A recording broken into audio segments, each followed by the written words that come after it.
Okay, today we're going to look at the subjunctive, and the PowerPoint lesson that I have made will go through this anyway. If you do struggle with it, don't worry about it at all, because it is a grade 8 and 9 expectation for the GCSE.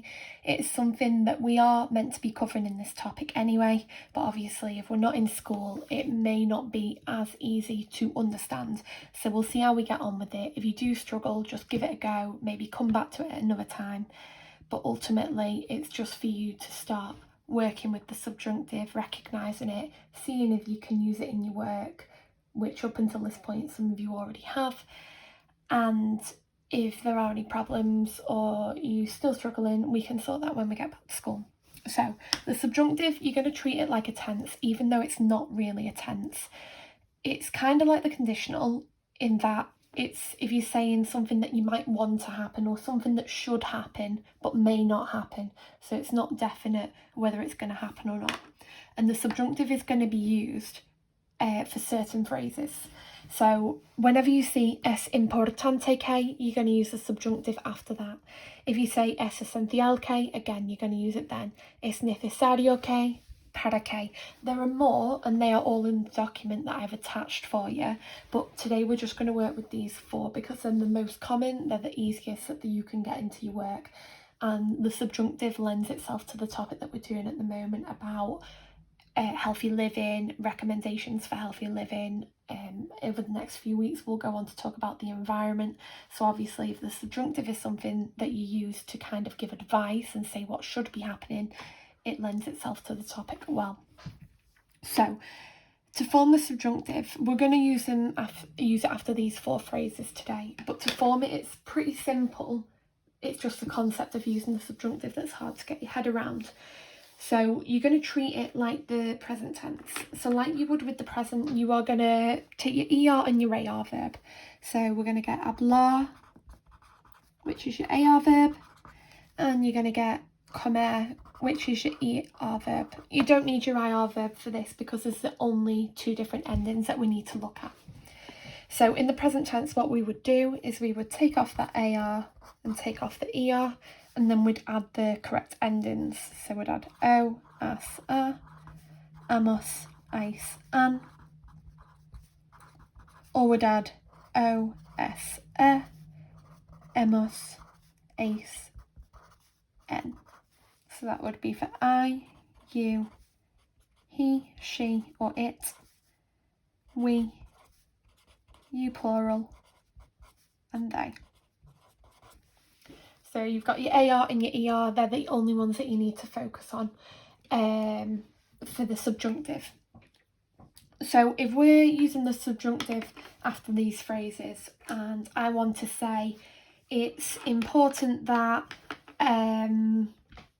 you speak Spanish, so we'd start with es importante que.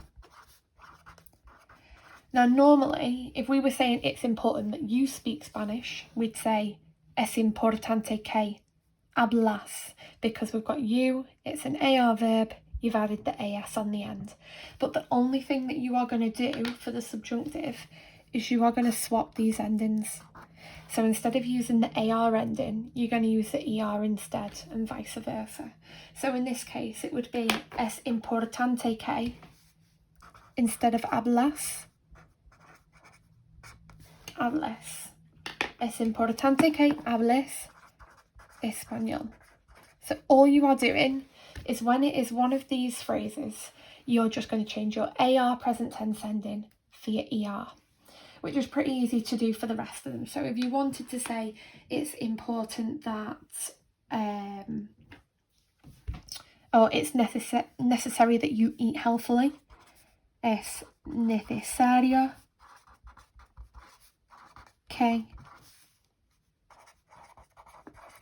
So we need the word you eat. Now normally that would be comes, you eat, but this time we're just going to swap it over and it's going to be es necesario que comas sano. So all you're doing is switching the two endings. AR goes to ER, ER goes to AR. For the O endings, for I, you're not going to use O, you are just going to pretend like it's the he or she version. So if you wanted to say it's important that I speak Spanish, normally it'd be hablo for the AR, but actually you're just going to change it to hable. So this becomes a, and that becomes a. So if you wanted to say it's important that I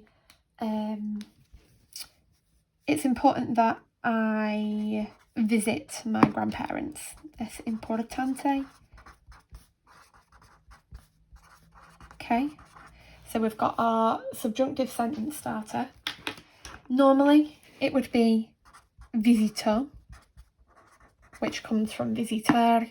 Take off the AR and add an O, but we're going to change that to visite because you're swapping your AR ending to your ER ending.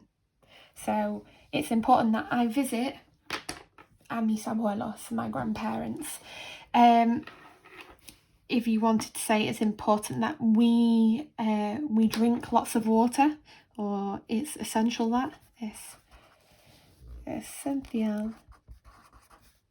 Okay, so normally we'd have bebemos because it's an ER verb, beber. Take off the ER and add emos, but we're going to change that. The ER swaps over with the AR, so it's actually going to change to bebamos. Es esencial que bebamos agua. So the whole point of the subjunctive is just being followed by these particular phrases. There are irregulars. The irregulars are on the sheet. You just need to learn them or be able to recognise them.